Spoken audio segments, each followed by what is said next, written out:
길도 막혔는데 연착도 됐는데 이렇게 올라와서 기도에 당첨되신 우리 지혜 축하드립니다. 기도하고 예배드립시다. 하나님 아버지, 오랜만에 올라온 것 같습니다.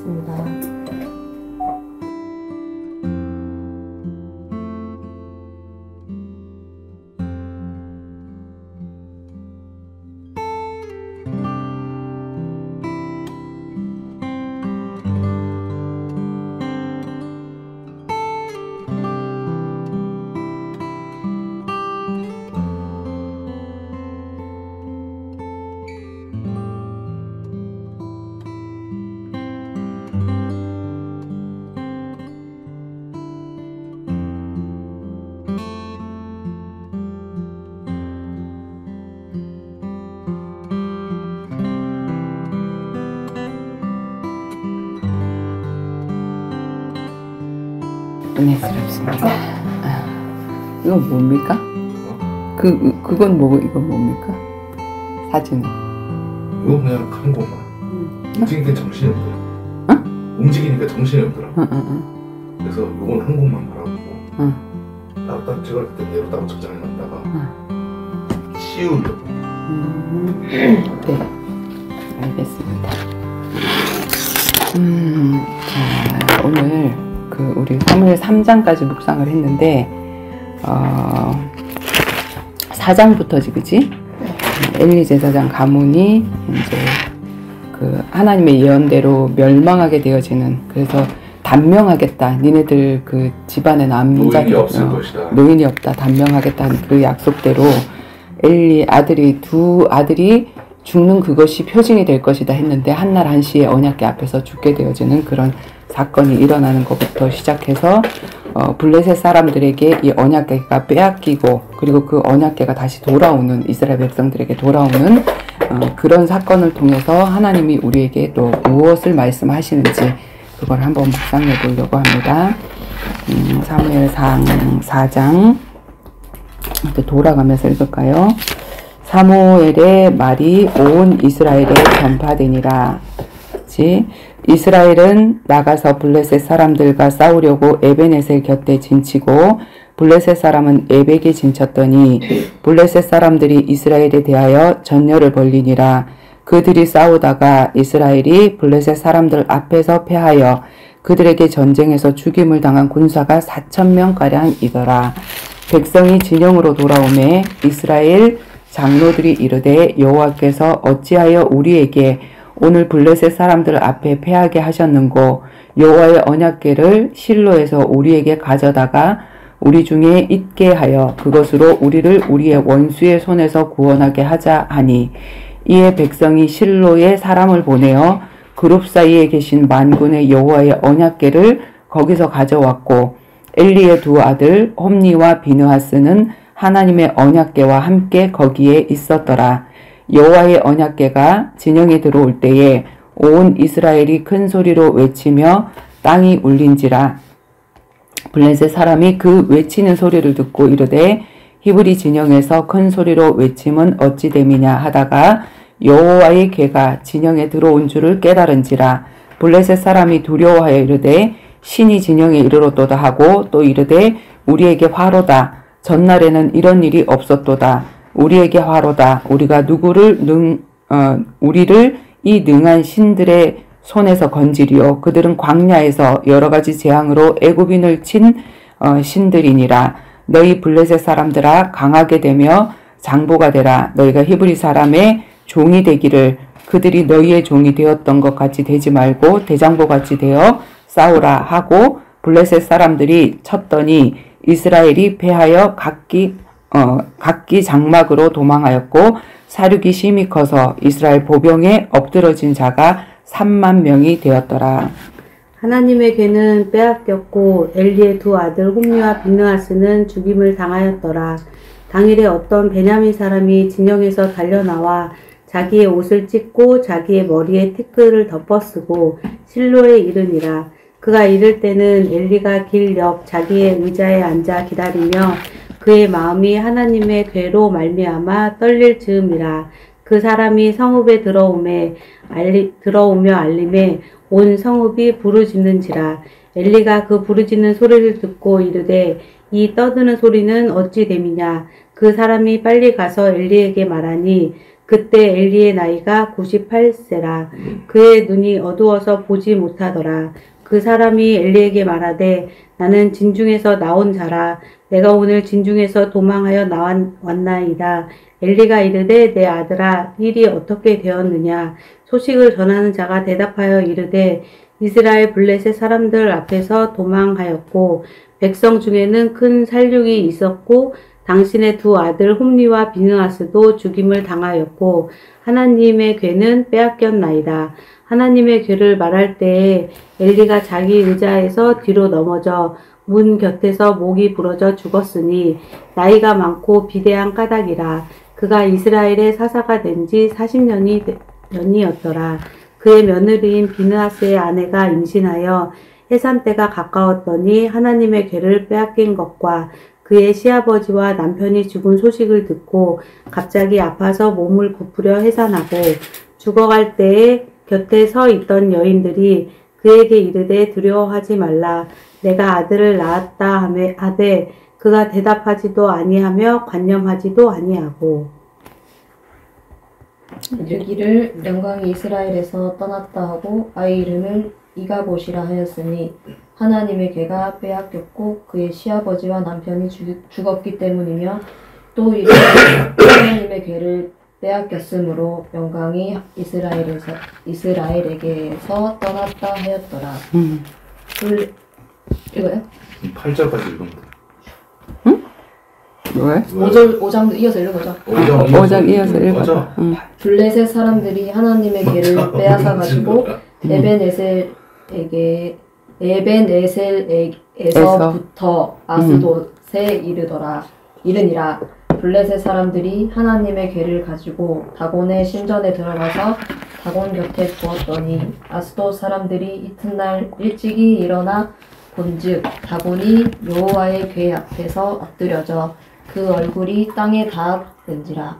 그들이 다곤을 일으켜 다시 그 자리에 세웠더니 그 이튿날 아침에 그들이 일찍이 일어나 본즉 다곤이 여호와의 괴 앞에서 또다시 엎드려져 얼굴이 땅에 닿았고 그 머리와 두 손목은 끊어져 문지방에 있었고 다곤의 몸뚱이만 남았더라. 그러므로 다곤의 제사장들이나 다곤의 신전에 들어가는 자는 오늘까지 아스돗에 있는 다곤의 문지방을 밟지 아니하더라. 여호와의 손이 아스돗 사람에게 엄중히 더하사 독한 종기의 재앙으로 아스돗과 그 지역을 쳐서 망하게 하니 아스돗 사람들이 이를 보고 이르되 이스라엘 신의 괴를 우리와 함께 잊지 못하게 할지라.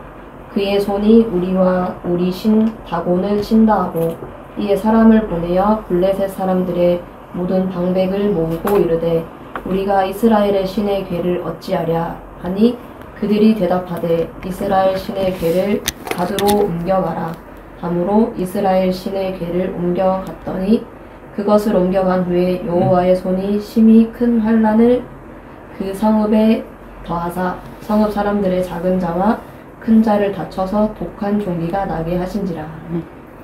8절까지 아니었어? 야, 읽으시오. 이에 그들이 하나님의 궤 에그론으로 보내니라. 하나님의 궤가 에그론에 이른즉 에그론 사람이 부르짖어 이르되 그들이 이스라엘 신의 궤를 우리에게로 가져다가 우리와 우리의 백성을 죽이려 한다 하고 이에 사람을 보내어 블레셋 모든 방백을 모으고 이르되 이스라엘 신의 궤를 보내어 그 있던 곳으로 돌아가게 하고 우리와 우리 백성이 죽임 당함을 면하게 하자 하니 이는 온 성읍이 사망의 환난을 당함이라. 거기서 하나님의 손이 엄중하심으로 죽지 아니한 사람들은 독한 종기를 치심을 당해 성읍의 부르짖음이 하늘에 사무쳤더라. 여기까지 읽고 잠깐 묵상하고 다시 내가 읽고 아니 얘기를 포럼을 하고 그 다음에 6장 읽고 포럼을 하자. 그치?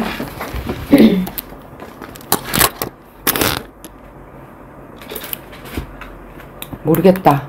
그러면 안 해도 되고 이 안에서 나는 이런 교훈을 하나님이 주시는 것 같다라고 하면 하면 돼. 우리 정원이는 아실 것 같으세요. 정원이 새신자가 아닙니다. 아주 헌신자라도 엄청난 헌신자입니다. 걸레가 됐어요. 묵은둥이가 됐습니다. 38년 된 중풍병자입니다.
동훈이 다 묵상했어? 묵상하고 있었어. 그 묵상할 게 없으면 묵상하고 있었어. 할머니 장례식에서 네가 뭐 이렇게 하나님 주셨던 메시지라든지 그 현장에서 느꼈던 거라든지 그거를 얘기를 해도 좋아. 그건 나중에 얘기할 거고. 나중에 얘기할 거야? 지금 얘기하기 싫어? 지금은 요거 본론을 지금 해야지. 오 예. 아니 할 얘기가 없는 줄 알고 할 얘기가 있군요. 할 얘기가 없는데 그렇게 끄집어내려는 것도 좀 그렇다. 뭐 더 할 얘기가 있으니까 네가 그러는 거 아니야. 자, 우리 4장 5장을 보면 그 놀부전 흥부전을 보는 것 같지 않아? 놀부가 그 이용하려고 하는 그지? 이스라엘 백성도 하나님을 위급한 상황에서 이용하려고 하고 언약궤를 가져오고 언약궤를 가지고 오면 문제가 해결되겠지. 그리고 그 블레셋 사람들도 그들이 그 언약궤가 뭐길래 그 중심으로 나왔던 그 사람들이 그 뭐 어마어마한 기적을 일으키고 나왔으니까 그걸 뺏어오면 우리가 승리하지 않겠나 그런 생각으로 그걸 가지고 왔는데 계속해서 이상한 일들이 일어나고 그러니까 에이씨 가져가 막 이렇게 얘기를 하잖아. 그치? 할래? 누가? 좀 더 시간 줄까? 좀 더 시간을 줄까? 다른 사람 먼저 지난번에 내가 먼저 했잖아. 그랬나?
저 빼고 세 분 가위바위보.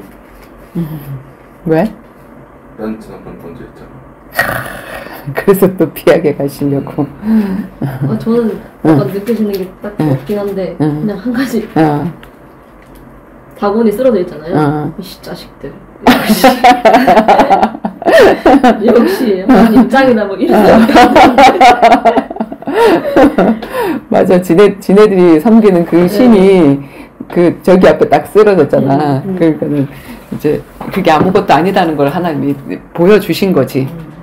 그리고 그 머리와 두 손목이 끊어져서 문지방에 있었잖아. 이것 때문에 그들이 문지방을 밟지 않고 다니는 그런 저기가 있어졌거든. 이게 우리나라에도 계속 와가지고 야 문지방 밟지 마라. 문지방 밟으면 니네 아버지 앞길 아버지 앞길 막는다. 저 옛날에 한번 엄청 그랬어요. 지금도 문지방을 뭐라 그러니까 그게 어디 모든 게 다 성경에서 나오는 거야. 그 팥죽 뿌리는 거 있잖아. 그게 이제 피 뿌리는 거. 그 6월절 피 바르고 피 뿌리는 거를 그걸 팥죽으로 저기를 하고 그런 거야. 맞아. 하나님 짱이다. 좋습니다. 지혜 다음. 그다음 한 방밖에 없네. 빨리. 근데 이모가 되게 좋다. 예시가 되게 잘 그려있네. 그래서 그래? 이런 것들 사진도 있고. 이거는 신부 성경이야. 아 그래요? 이게 결혼 성경인가? 그 웨딩 성경인가? 그 신부 저는 신부님 그거 아니야. 웨딩 성경이라고. 그 성경에 하나님 말씀이 항상 두 인물을 놓고 말씀을 하시는데 이거 사무엘상 4장 5장도 진짜 놀부와 흥부를 생각하게 하게끔 이렇게 이스라엘과 그다음에 블레셋 두 나라를 놓고 이렇게 말씀을 하시는데 진짜 언약궤만 그 육안으로 봤을 때는 이 궤만 우리에게 가져오면 뭔가 좋은 일이 일어날 거다. 그 중심이 잘못됐잖아요. 그래서 그 궤를 갖고 왔어도 자꾸 그 나라에 이상한 일들만 생기고 5장 3절 4절 이렇게 5절에 그래서 하나님이 이 4장과 5장에서는 그런 중심에 대한 얘기를 하시는 것 같아요. 4장 5장에서는 너희가 무엇으로 이 언약궤가 중요한지를 아느냐. 정말 중요하긴 중요해. 동기가 가져와서 내가 잘 되는 것과 진짜 이 언약궤는 예수님이 지성소가 그 천을 휘장을 찢은 이유는 십자가에서 돌아가시고 너희들이 제사장이 없어도 이제는 내가 너희 안에 들어가서 너의 마음이 지성소야 라고 알려주셨듯이 진짜 그런 마음으로 언약궤를 이렇게 생각을 했어야 되는데 정말 우리가 틀린 기도하는 것처럼 뭐 해주시면 뭐 할게요 라는 하나님이 이거 해주시면은 제가 예배 승리할게요 이렇게 조건부처럼 하는 것처럼 이 언약궤를 가지고 그런 말씀을 하시는 것 같아요. 다음 우리 하나지 이제. 하나? 그래 하나 얘기할 거 있어? 딱 떠오르는 게 맞아. 하나님 짱이다. 근데 하나는 조금 다른 게 뭐냐면 이게 솔직히 말하면 구어체잖아. 그치 구어체인데다가 다른 나라 사람의 이름도 이게 있고 스토리가 맞아. 머릿속에 그려지지가 않는 거야 지금 상황에서는. 그냥 쳤다라고 하면 그 뒤에 건 또 생각이 안 나고 그냥 있는 그 부분만 생각이 나니까 얘기가 이렇게 스토리 정리가 잘 안 되는. 그래서 하나에게는 몽학 선생이 필요한 시간표. 엄마가 필요한 시간표. 자, 내가 더 재밌게 설명해 줄 수 있어. 그러니까 한번 해봐봐 정원이가. 나는 뭘 느꼈냐면 하나님이 짱이다 이런 거는 못 느꼈고 난 좀 안타까웠던 게 뭐였냐면 이 부분을 보고 안타까워.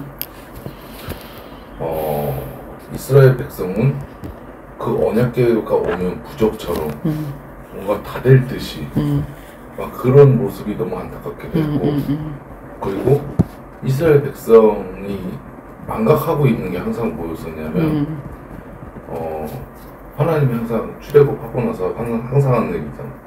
애국 땅 종되었던 집에서 나를 끌어냈던 그때를 기억해라라고 항상 얘기를 하시면서 출애굽기 항상 그런 얘기가 나오잖아 중간중간에. 근데 이스라엘 백성이 진짜 완전 종교화가 돼 있다라는 걸 느끼는 게 지금 이 얘네 뭐냐면 지금 교회 다니는 사람들이 하고 다니는 거랑 똑같다라는 생각이 드는 거야.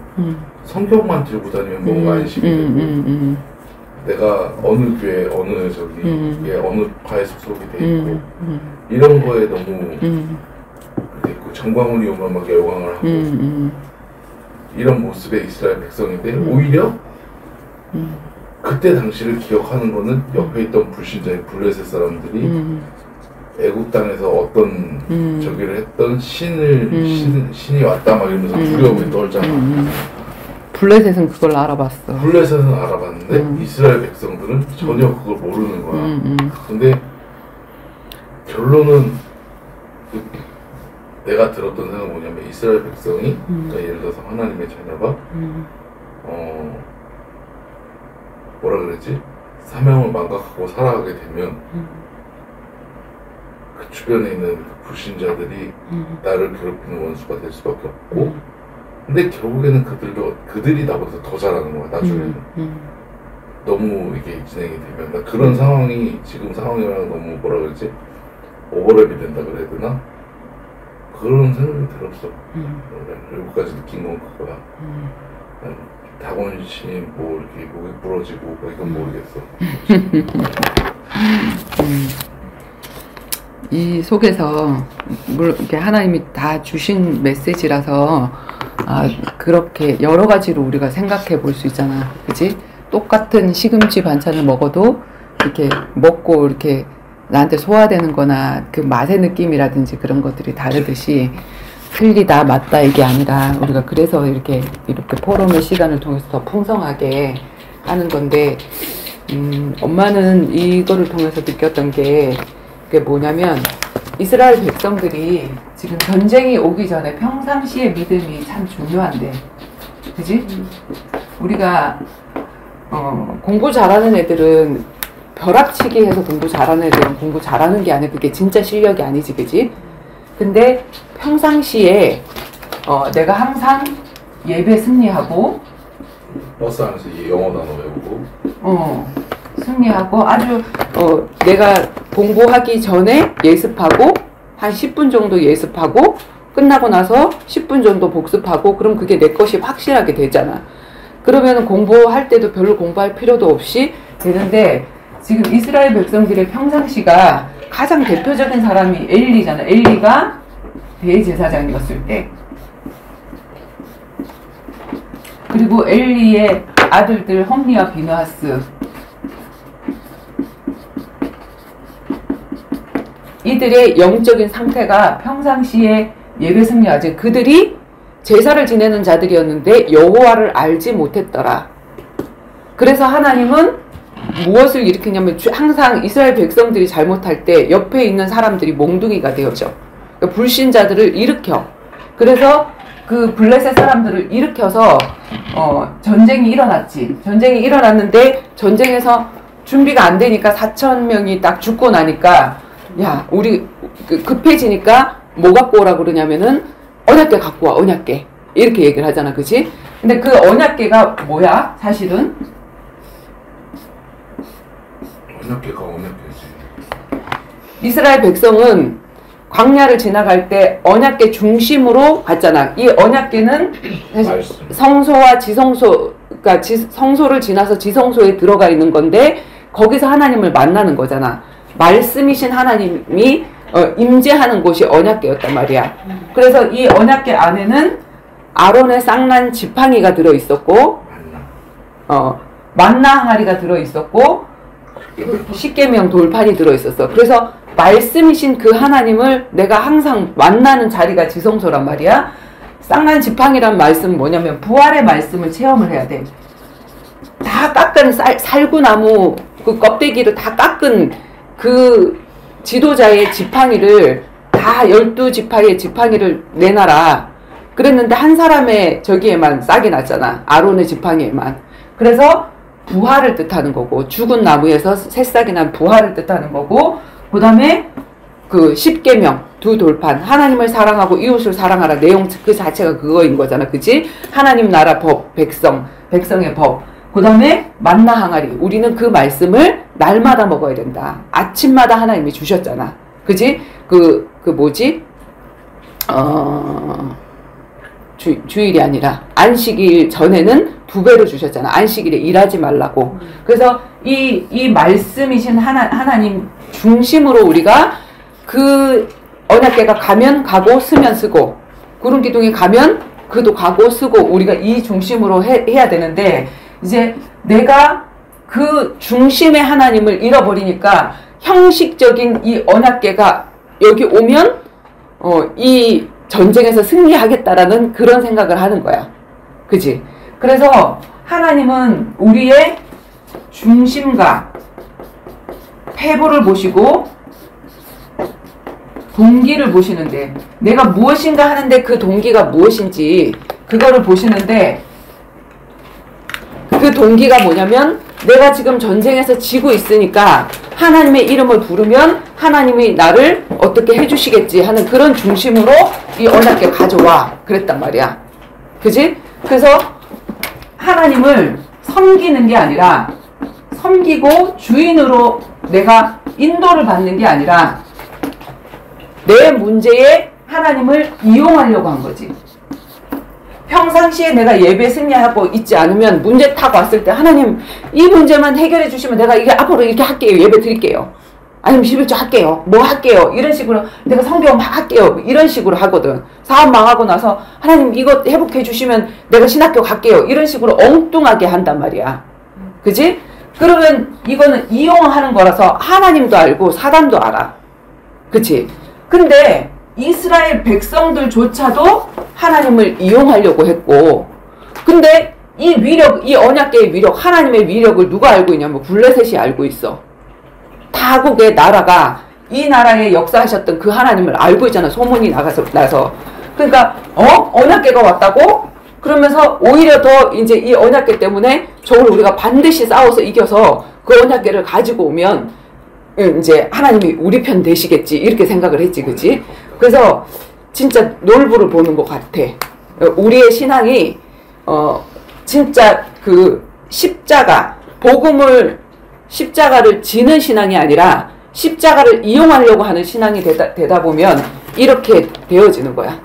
그래서 엘리 제사장도 이걸 잃어버리고, 그리고 블레셋에 갔는데 그 블레셋은 그걸 이용하려고 하니까 하나님이 거기서 뭐냐면 그 다곤의 얼굴이 바닥에 떨어뜨리게 하시고 팔목까지 딱 부러뜨리게 하셔가지고, 야 이게 지금 축복이 아니라 저주구나.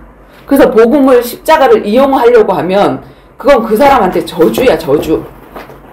그치? 이걸 이용하려고 하면 이거를 자 우리가 지금 막 그러거든. 이제 이 언약궤를 대표해서 지금 옛날에는 언약궤였지만 지금 이게 어떻게 흘러가냐면 목사님을 주의 종을 잘 섬기면 하나님이 나에게 축복을 하신다. 이렇게 생각을 해. 그러면 뭐냐면 이게 이 축복을 받으려고 이걸 이용을 하는 거지. 그리고 전도자를 저 사람 진짜 전도자인데 전도자를 뭔가 후원하고 도와주면 하나님이 나에게 복 주실 거다.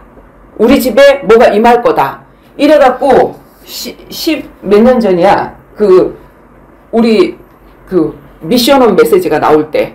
그치? 전도자를 그들이 이용하려고 했어.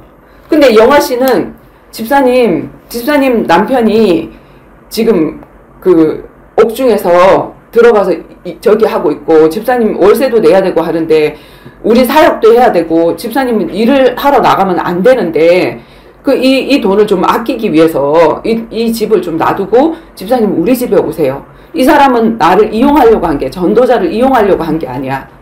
그리고 나를 받아들여서, 같이 받아들이면, 그게 십자가인 거잖아. 어떻게 보면 나의 십자가를 자기가 같이 지겠습니다는 그런 동기로 이 사람은 집사님 우리 집에 오세요 라고 했단 말이야. 이용하려고 하는 동기가 아니야. 그런데 김현영 집사님이라는 사람은 자기가 우리 집에 오세요 했는데 뭐냐면, 집사님 내 앞에서 얘기를 할 때는 뭐라고 얘기를 했냐면 이쪽 집에는 시아버지 시어머니가 있는데 집사님이 얼마나 불편하겠어요. 근데 그 시어머니가 무병에 걸려 누워 있었거든. 그 아버님도 새로 복음을 받아서 진짜 복음이 귀한 줄 알고, 그리고 정말 안 됐네. 그리고 받아들이고 했어. 정말 순수한 마음으로. 근데 이 사람은 그걸 이용해서, 우리 집에는 남편도 없어요. 이혼을 해서. 그리고 애들이 2명인데 중학생이에요. 근데 이 중학생 아이들, 정원이가 중고등학교, 고등학교에서 용문고등학교에서 말씀운동 펴고 저기를 했잖아. 근데 그 말씀운동 펴고 하는 여기에서 했으니까 우리 아이들 좀 사역 좀 해주시면 안 되냐고. 지금 시간표가 그 시간표지. 그래서 나도 가만히 생각해 볼 때 강단에서 중고등부 그 랩넌트 메시지가 나와서, 그래 유치부는 내가 해봤고 유치부 사역은 내가 해봤으니 영민이 사역보다도 저 아이들 2아이들이 더 급하지 않을까? 그렇게 하고 막 너무 간절히 원하니까 그쪽으로 기도하면서 인도를 받았단 말이야. 인도를 딱 받았는데 그 사람은 나를 이용하려고 하는 동기였어. 왜냐면 그 집을 어떻게 구했냐면 편모 가정, 이혼하고 편모 그러니까 돈이 없잖아. 혼자 있는 여자들에게 시청에서 집에서라도 뭔가 일을 해서 경제를 창출하게 해서 그걸로 이제 집도 생기고 그걸로 나라에다가 아주 싼 이자로 갚고 하는 그런 제도를 통해서 자기가 그거를 구했단 말이야. 그 집을. 그게 그 집이야. 자기 집도 아니야. 근데 거기서 그 일을 해야 되는데 자기 생각에는 어떤 생각을 가지고 있었냐면 자기가 유치원 원장이었거든 옛날에. 근데 내가 얘기를 들어보니까 유치원 원장이래. 그래서 저 사람이 유치원 원장이었으니까 들어와서 집사님이 어비 같음으로 브리스길 아굴라가 어비 같음으로 해서 같이 먹고 자고 하면서 같이 저기를 했잖아. 그러니까 나는 어비 같음으로의 시간표가 아니었거든. 그 시간표 사도행전 18장의 시간표가 아니라 진짜 미션홈을 체험해보는 그런 시간표였는데 아니 우리가 성경대로 이렇게 가면서 내가 내 집도 있고 남편도 있고 이렇게 하면 내 집에 유하소서 해서 하는 그 루디아의 사역을 해볼 수가 없잖아. 바울이 들어갔을 때 그리고 70인도 길거리에서 문안하지 마. 둘씩 짝지어 보내면서 문안하지 마. 그리고 그 집에 들어가서 아픈 자를 치유하고 그리고 말씀을 선포하고 이렇게 하라고 그랬는데 성경 말씀이 그대로 성취되어지는 현장을 하나님이 주셨단 말이야. 근데 나는 나의 집도 있어.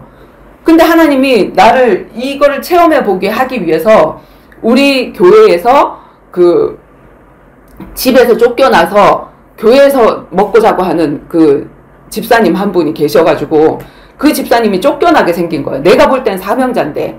그래서 그 집사님이 우리 집에 오면 우리 비어있는 집에 내가 집을 비워주고 이 집이나 가면 그 사람은 우리 집에서 정원이 학교를 다니면서 정원이 학교에 말씀운동 문이 열려 있으니 제자들하고 이렇게 말씀운동 하면서 얘가 좀 변화되면 되겠고 그리고 이 사람의 집이 해결되면서 나는 이 사도행전에 그 집에 유하며 하는 이 미션홈 그 말씀 사역을 정말 할 수 있는 그런 저기가 되겠구나 하고 인도를 받았단 말이야.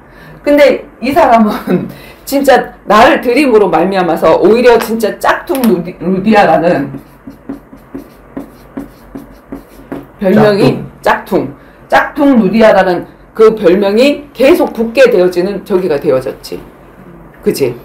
그러고는 집사님 나가세요 하고 오히려 나를 팔아버리고 그 안디옥 교회에서 훈련 받으면서 내가 목사님이 자꾸 이렇게 나를 견제하려고 하는 그거를 이용해서 나는 이 사람들에게 자꾸 자기 목사님 험담을 해. 이게 예배 시간에.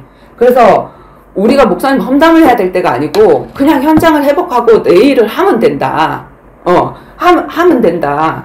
그래서 우리가 필요한 거다. 그래서 70인이 필요한 거다. 교회 밖에 현장과 교회 안에 현장을 살리는 그런 사람으로 세워지게 하기 위해서 하나님이 우리를 지금 이 시간표에 부르셨다. 이렇게 얘기를 했는데 자꾸 자기 목사님이 저기를 하더니 나는 목사님 얘기를 한 번도 안 했어. 진짜로 너무 고마우신 분이잖아. 아니 어디서 구미에서 올라와서 그렇게 훈련을 해줘. 난 진짜 그 목사님 때문에 내가 복음을 받고 복음의 비밀을 알고 또 현장에 나가서 바울과 같이 하는 전도를 알고 이렇게 했단 말이야. 늘 그 얘기를 했는데 이제 전화를 띠리릭 해가지고 그렇게 되어지는. 그래서 이게 바로 이스라엘이 복음을 이용하려고 하고 그 다음에 누구지? 블레셋이 복음을 이용하려고 한 거. 사실은 십자가는 내가 지고 가는 거지 타고 가는 게 아니거든. 근데 이 십자가를 이용해서 전도자를 이용해서 내가 전도자한테 뭘 이렇게 하면 사실은 하는 게 아니라 나를 이용하려고 했지. 그지? 그리고 이 사람은 전혀 동기가 없었단 말이야. 집사님 정말 우리 집에 와서 좀 이렇게 하면 집사님 저기가 되지 않겠냐. 내 십자가를 덜려고 했단 말이야. 그 십자가를 함께 지려고 했단 말이야. 그것과 이것의 차이인 거야.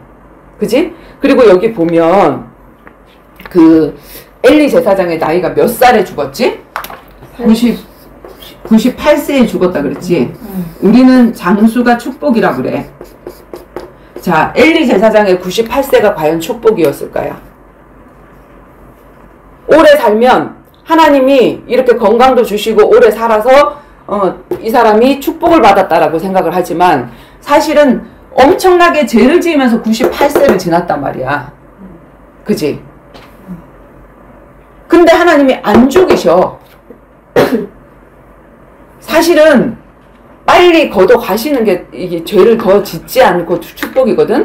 근데 우리가 이 세상에서 육신적인 게 잘 되면 그 하나님이 복 받아서 그런 거 아니야? 이렇게 생각을 한다고. 그지? 그리고 봐봐. 사울 왕. 그 다음에 엘리. 자, 엘리가 98세를 살면서 제사장을 몇 년 동안 해먹었다 그랬지? 44? 40년 동안 해먹었다 그래. 40년. 사울 왕도 왕을 몇 년 해먹었냐면 거의 40년을 해먹었거든. 근데 하나님이 사울을 이렇게 하고 나서 후회를 언제부터 했지? 바로 2년도 안 돼서 2년 되는 쯤에 2년이 됐는데도 아직도 예배도 안 드렸더라. 그러고 있을 때 블레셋이 오고 싸우고 뭐 이런 일이 일어났잖아. 그래서 자기가 뭐 예배 때문에 양들, 소들, 좋은 거 이런 거 하나님이 진멸하라 그랬는데 아말렉을 진멸하라 그랬는데 진멸하지도 않고 했을 때 내가 사울을 왕을 세운 걸 후회했는데 하나님이 금방 안 잘랐단 말이야. 이 자리에서 계속 머물러 있으면 하나님이 잘하고 있다라고 생각한다는 얘기야. 나 잘하고 있으니까 이 자리에 계속 있는 거야. 이렇게 생각한단 말이야. 이미 하나님의 영은 누구한테로 갔냐면 다윗에게로 갔어. 근데 다윗은 어떤 신세냐면 얘한테 쫓기는 신세야. 그치? 그래서 겉으로 보기에 얘는 복을 받았고 다윗은 저주받은 것 같이 보여. 겉으로 보기에. 왕자리에 있고 계속 해먹고 근데 그 왕에 의해서 얘는 죽을 뻔한 고비를 몇 번이나 넘기고 근데 하나님의 관심은 어디에 있지? 다윗에게 있어.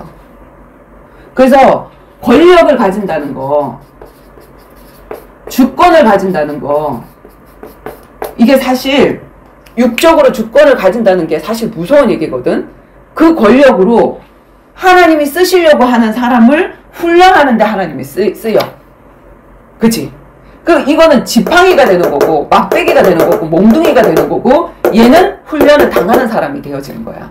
막대기는 이 사람을 단련시키고 나서 버려버리는 거지. 그치? 그리고 막대기에 의해서 훈련된 사람은 하나님이 쓰시려고 하는 거지. 어떤 사람이 되어져야 되냐는 거야. 그리고 요셉도 마찬가지로 형들이 권력이 있어. 그 권력을 가지고 그 힘을 가지고 요셉을 노예로 팔려버리게 하고 완전히 밑바닥으로 가게 했지만 하나님의 계획은 어디에 있냐면 그들에 의해서 그 몽둥이들에 의해서 훈련되는 요셉에게 있었다는 얘기야. 그래서 장수가 축복이에요. 우리 성경에 보면 장수가 축복이라고 하잖아. 그지? 근데 그 장수가 축복이 아니라는 거야. 내가 무엇을 가지고 아주 30년을 살고 20년을 살아도 그 짧은 인생 동안에 진짜 나의 중심이 나의 동기가 하나님을 이용하려고 하는 그런 동기가 아니라 그분을 나를 사랑하시고 나를 구원해 주신 그분이 너무 좋아서 정말 그 동기로 내가 십자가를 달게 질 수도 있고 하나님이 그 십자가 때문에 응답을 주시면 그 응답도 함께 누릴 수가 있지만 거기에 치심치 않는 자 하나님은 그런 사람을 쓰신다는 얘기야. 그치? 그래서 어디야? 그래서 다윗이 되고 싶다, 요셉이 되고 싶다라는 하는 사람이 고백이 쉽지 않을 것 같아요. 정말 쉽지 않지. 왜냐면 사람들이 뭐 그런 과정을 얘기하잖아. 그런 과정을 얘기하면 다윗이 안 되고 싶고 요셉이 안 되고 싶은데 우리는 결말을 알고 있잖아. 다윗의 결말을 알고 있고 요셉의 결말을 알고 있어. 하나님 다윗 되게 해주세요, 요셉 되게 해주세요 하거든. 그러면 하나님 뭐라 그러냐면 너 이런 훈련 받을 수 있어? 너 이런 과정을 겪을 수 있어? 이렇게 물으신단 말이야. 그러면 그렇게 훈련되어졌을 때 내가 다윗이 되는 거고 요셉이 되는 거지 그게 아닌 거잖아. 그치? 근데 내가 훈련을 받으려고 해서 받는 것도 아니고 진짜 복음 중심으로 가다 보면 그리고 그 권세와 사울이 다 바울이 됐잖아. 그치? 신약에는 쟤 말고 권력이라는 얘 말고 신약에 그 스데반을 죽이려고 하던 그 사울이 바울이 됐잖아. 자기가 가지고 있는 그 모든 권력을 하나님이 깨버리신 거야. 그 복음을 발견하고 났더니 내가 쌓았던 그 신학의 경력들이 완전 똥이더라.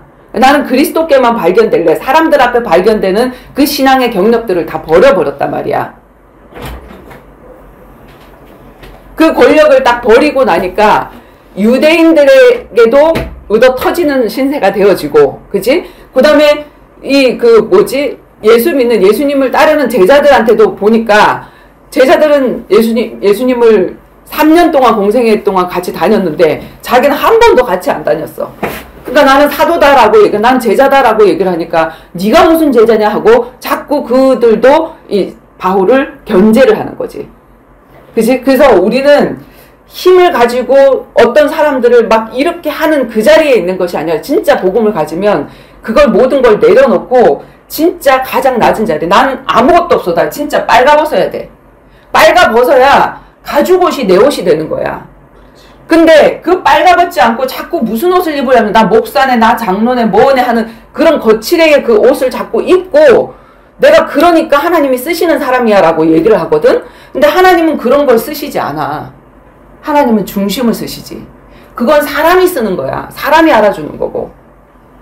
무슨 말인지 알겠지? 그치? 그래서 98세다. 오래 살았다. 이게 하나님이 그 사람을 사랑하는 게 아니라고. 일찍 죽고 늦게 죽고도 상관없이 내가 어떤 중심으로 살았는지 그게 중요한 거지. 그치? 권력을 가진 그 자리에 서게 되어지면 나는 사내들인 공회원이 될 수 있어. 그리고 현장을 회복하지 못하면 어제도 우리 사모님하고 내가 얘기를 했던 게 하나님이 그 이스라엘 백성들 모세에게 답을 주신 게 그 고기를 달라고 막 외치잖아. 민수기서 11장에 내가 이 많은 사람들 고기를 언제 다 주겠냐고 하면서 하나님 앞에 이제 막 저기를 하니까 하나님의 답은 70인을 주셨고 이드로라는 장로, 자기 그 뭐지? 장인어른은 10부장 세우고 100부장 세우고 1000부장 세우고 이렇게 피라미드 조직을 얘기를 해줬어. 하나님은 너하고 똑같은 영을 그 70인에게 다 줄 거다. 근데 엘다시과 메다시라는 그 70인 중에 엘다과 메다시라는 자가 임명식에 오질 않았어. 그 기름 붓는 자리, 하나님의 영이 임하는 그 자리 임명식에 오질 않았는데 그 사람들에게도 바깥에 있는 그 사람들에게도 하나님의 영이 임했어.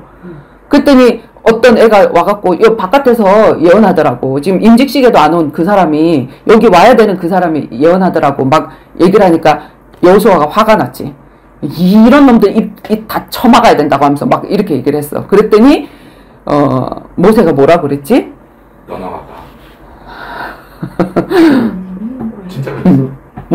모세가 뭐라 그랬냐면 내가 이 영, 그 너희들에게 임한 이 영이 너희들뿐만이 아니라 나한테뿐만이 아니라 모든 사람들이 다 이 영을 받아서 모두가 다 선지자가 되기를 원한다. 그 마음으로 예수님이 성령을 주신 거거든. 근데 이 성령을 주셨는데 이 성령 시대에도 뭔가 지도자가 필요하대. 그 자꾸 어떤 지도자 중심으로 몰려가고 막 이런 식으로 하고 있거든 지금. 그게 잘못된 거든. 저기 민수기서 한번 11장 한번 찾아볼게. 앞쪽에 있어. 몇 장? 11장. 잘. 자, 그러니까 16절에서 30절에 있는 말씀인데, 16절에서 16절부터 한번 26절부터 한번 읽어볼게. 여호와가 모세에게 이르시되 이스라엘 노인 중에 내가 알기로 백성 민수기 26절. 11장. 11인수기 11장 26절부터. 16절이 아니라 26절부터 16절에서부터 있는 내용인데 26절부터 읽어볼게. 그 기명된 자 중에 엘다시라 하는 자와 메다시라고 하는 자 두 사람이 진영에 머물렀고 장막에 나아가지 아니하였으나 그들에게도 영이 임하였으므로 진영에서 예언한지라. 한 손이 달려와서 모세에게 전하여 이르되 엘닷과 메닷이 진중에서 예언을 하나이다 하매 택한 자 중 한 사람 곧 모세를 섬기는 눈의 아들 여호수아가 말하여 이르되 내가 모세여 그들을 말리소서. 내 주 모세여 그들을 말리소서. 모세가 그들에게 이르되 내가 나를 두고 시기하느냐. 여호와께서 그의 영을 그 모든 백성에게 주사 다 선지자가 되게 하시기를 원하노라. 모세와 이스라엘 장로들이 진중으로 돌아왔더라.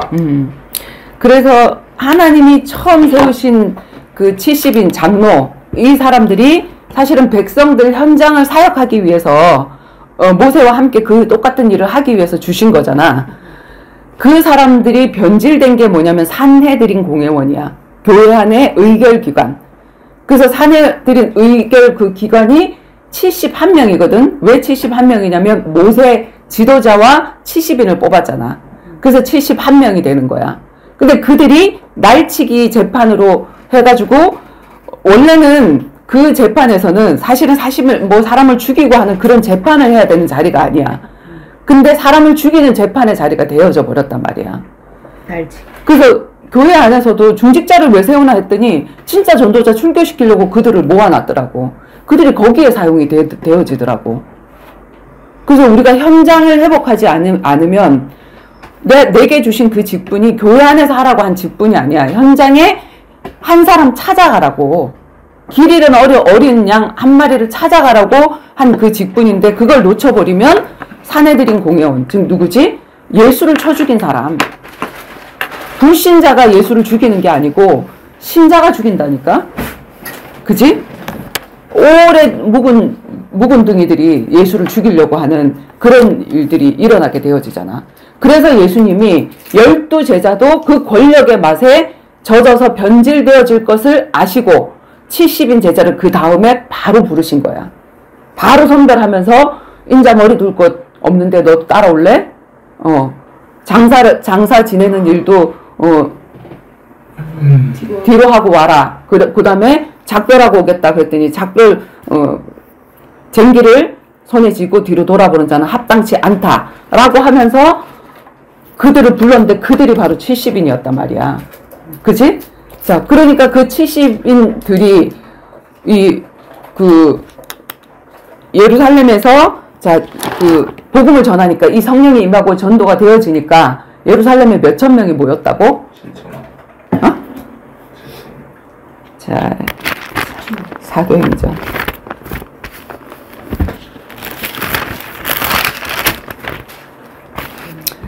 자, 사도행전 2장 41절에서 42절 한번 볼래?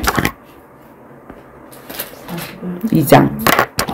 그 말을 받은 사람들은 세례를 받음에 이 날의 신도수가 3천이나 더하더라. 3천이나 더하더라. 그러면서 그들이 사도의 가르침을 받아 서로 교제하고 떡을 떼며 오로지 기도하기를 힘쓰니라 그랬거든. 그래서 이거를 지금 교회 안에서는 어떻게 메시지를 하냐면, 자, 초대교회도 사도의 가르침을 받아 사도 중심이었지 않냐. 그러니까 우리는 하나님 중심, 말씀 중심, 목회자 중심이어야 된다. 지도자 중심이어야 된다. 이렇게 얘기를 하고 있거든. 근데 이 사도 중심의 교회를 하나님이 깨버렸어. 언제 깨버렸지? 8장에서 깨버리지. 자.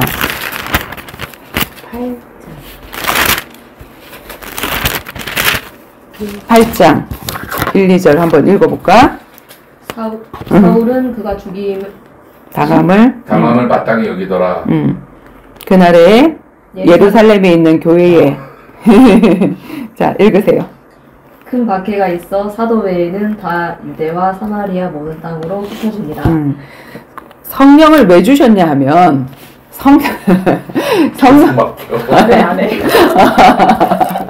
성령을 왜 주셨냐 하면 사람 중심, 사람 따라가지 말라고 주셨거든. 근데 이들이 또 숫자가 많아지니까 사도 중심의 교회가 되어져 버렸어. 이스라엘 저기가 12사도 중심의 교회. 그리고 계속 똘똘 뭉쳐서 온유대와 사마리아와 땅끝 이걸 기억하지 않는 거야. 그러니까 하나님이 핍박으로 인해서 흩어버리시는데 어떻게 흩어버리시냐면 사도들은 거기 있지. 왜냐면 거기에 당회장이 됐으니까. 한번 생각을 해봐봐. 갈릴리에서 나 어부 생활했거든. 근데 내가 십자가를 지겠습니다 하면 정말 그런 마음으로 주님을 따르겠습니다 하는 그런 마음으로 따랐는데 주님이 가시고 나서 성령이 임하고 나니까 사람들이 막 와서 내가 목회를 하게 됐단 말이야. 수많은 사람이 와서 자기 전 재산을 내놓고 막 하는 사람들도 있어. 여기서 안주를 하는 거지. 주님의 방법대로 제자를 세워야 되는데 나는 말씀 전하는 사람, 전무하는 사람, 너희들은 떡 떼주는 사람 했다면 거기서부터 잘못됐단 말이야. 집사를 세운 것부터. 너희는 가서 모든 족속으로 제자를 삼아 제자만 세우면 돼. 그지? 말씀의 떡을 떼어주는 사람 먼저 구별해서 세우면 그 사람들에게 기도 응답 받는 사람으로 되게 해주면 떡을 교회에서 계속 떼줄 필요가 없잖아. 그런데 그거를 하다 보니까 하나님이 이 교회가 교회의 목적을 잊어버렸어. 그러니까 흩어버리신 거야. 핍박으로 인하여, 지금 오늘날 교회도 마찬가지로 코로나로 인하여 하나님 흩어버리셨거든. 이거 하나님의 방법이거든. 그러면 미션홈 교회 준비가 되어져 있다면, 내가 말씀 사역자로 평신도인데 준비가 되어져 있다면 코로나 영향 받았어 안 받았어? 우리 전혀 안 받았고 했거든. 근데 목회자에게 말씀을 받는 것만 체질이 됐고, 나는 말씀을 전혀 못 전해. 그냥 복음 전하라 그러면 우리 교회 가면 우리 목사님 말씀 좋아요 하면서 그 교회 끌고 나올 줄 알았지. 근데 이제 교회 끌고 올 수 없어. 어떻게 할 건데? 하나님이 그래서 흩어버리신 거야. 근데 이거는, 코로나는 진짜 정말 하나님의 맛배기를 보여주신 거거든. 자, 뭐가 필요해? 뭐가 중요해? 네가 뭘 준비를 해야 되겠어? 하고 하나님을 보여주신 거야. 아, 미션홈 사역자. 내가 진짜 사역자로 준비돼서 나에게 맡겨주신 사람, 나는 직장도 가고, 나는 친구도 만나고, 난 집에도 있는데 그 가정 안에 말씀을 전할 사역자가 없네? 내가 가정의 선교사인데 말씀을 준비해서 언제든지 하나님이 사람 붙여주면 이걸 해야 되겠다. 집에서 예배 드릴 수 있도록 이렇게 해야 되겠다. 이게 뭐냐면 코로나가 준 교훈이란 말이야. 근데 코로나 오지 않게 해주시옵소서. 이제는 코로나가 안 올 거라고 막 확신을 하면서, 그래 코로나 안 오고 다른 거 올 수 있어. 전쟁이 올 수도 있고 다른 어떤 체제가 와서 지금 이게 예배를 못 드리게 하는 그런 상황이 될 수 있단 말이야. 건물이 답이냐고. 크게 지어놓으면 뭐하냐고. 하나님 흩어버리시면, 코로나 상황처럼 그런 상황을 버려버리시면 어떻게 예배를 드릴 건데. 그지? 예배를 인도할 수 있는 인도자가 내가 되는 게 중요한 거지. 그지? 그래서 현장을 회복하고 있지 않으면 나는 교회 안에서 이건 아니야! 그리고 출교를 시킨다든지, 치를 한다든지, 내가 하나님의 자리에 서서 옳고 그름을 판단하는 선악과를 따먹게 된단 말이야. 근데 그 직분이나 이런 것들이 다 중요한 게 아니고, 내가 한 사람을 정말 살리는 그 중심으로 나가게 되어지다 보면 그런데 영향을 받지 않는 사람이 되어져. 그지? 가정교회에서도 출교가 되어지더만. 우리 그 회사에 부고장에 날라왔잖아. 거기 내 이름이 없어. 그 사람들이 얼마나 이상하게 생각을 했겠냐고. 지점장이 나한테 전화 와가지고, 말을 못하는 거야. 거기에 내 이름이 없으니까. 그래서 내일 출근하실 거예요. 왜냐면 여기 이름이 없으니까 너는 출근할 거야. 이건 거야. 그래서 내가. 그러게 말이에요. 출근하실 거예요. 그래서 출근할 수도 있는데 출근도 못하고 그런 상황이 되어버렸지. 그래서 확실한 출교를 당하고, 내가 그리스도의 신부여서 우리 신랑의 신부의 자리에서 내 이름을 뺐나 보다. 그 얘기 해봤어요? 어떤 거? 부고장에 대해서? 이모부랑? 이모부한테? 네. 아니, 얘기도 안 했지. 그냥 그 가족들이 저기를 해서 이제 올린 거지. 정원이 아빠의 마음이다 보다는 우리 고모, 누구지? 이효녀 씨. 거기가 교주거든. 그 집안의 교주거든. 그러니까 그분이 이제 저기를 하고, 동생도 그렇고, 아버님도 그렇고, 그렇게 했겠지. 근데, 왜 해필이면 내가 말씀 운동을 시작하는 그 시간표에, 제주도에 문이 열리고 사역을 하는 그 시간표에, 놀고 있을 때도 아니고, 그 시간표에 해필이면, 다 내려놓고 오면 받아주겠다. 난 다락방에 지금 들어가 있지도 않은데, 받아주겠다는 그런 말을 하냐고. 그래서 내가 아버님하고 같이 와서 밥도 먹어줄 수 있고, 청소도 하고, 주일날 이렇게 할 수도 있다.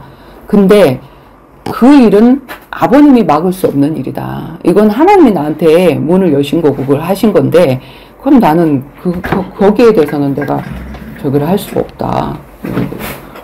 그러면 우리 집 며느리 아니다. 이렇게 된 거지. 아직 필요 없어. 필요 없어. 근데 그분들도 다 이제 나는 우리 신우를 향하여서 가장 거기에 교권을 가지고 있는 사람이 사내들인 공회원 주인공이거든.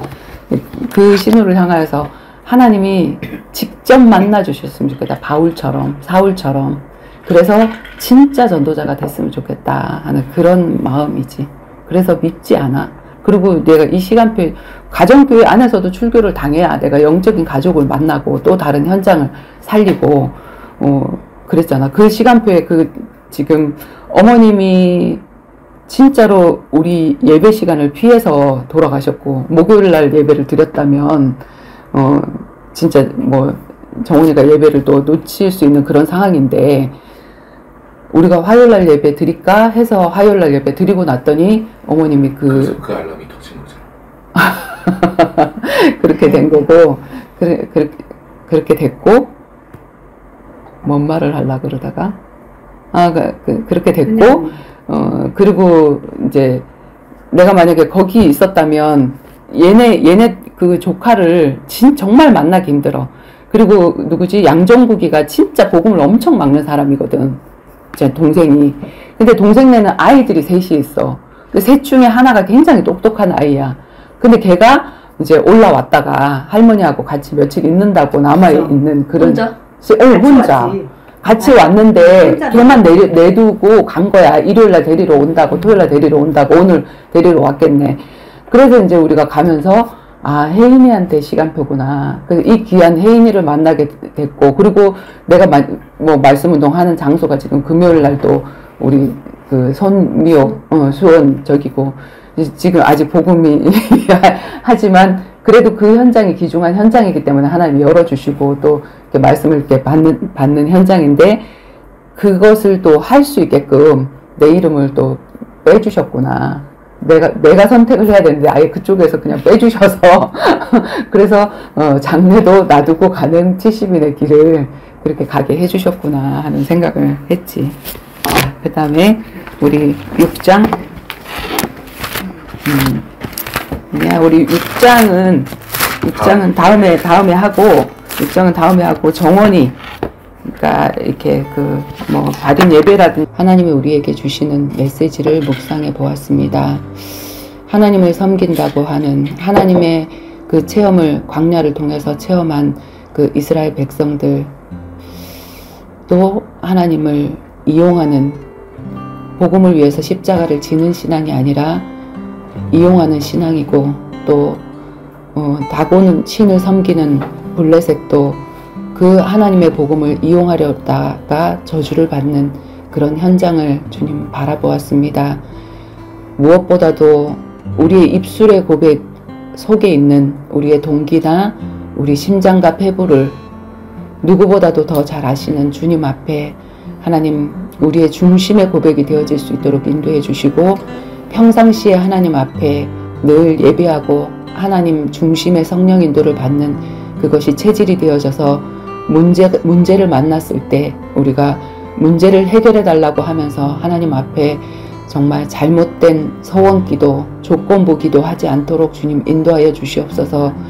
그리하여서 정말 하나님의 중심으로 살아가기 때문에 주님의 그 성령의 역사가 우리의 삶 속에 날마다 있을 수 있도록 주님께서 인도하여 주시고, 현장을 놓치고 있는 저희들 되어지지 아니하고 항상 하나님께서 정말 이 코로나를 통해서도 말씀해 주셨듯이 내가 제자가 되어지고 내가 말씀을 전할 수 있는 사역자로 준비가 되어져서 하나님이 어떠한 만남의 문을 여실지라도 그들에게 정확한 나에게 생명된 그 귀중한 복음을 정말 선물로 전해줄 수 있는, 최고의 선물을 전해줄 수 있는 저희들로 준비되어질 수 있도록 주님 인도하여 주시옵소서. 감사드리며 예수 그리스도 이름으로 기도드립니다. 아멘. 수고하셨습니다. 감사합니다.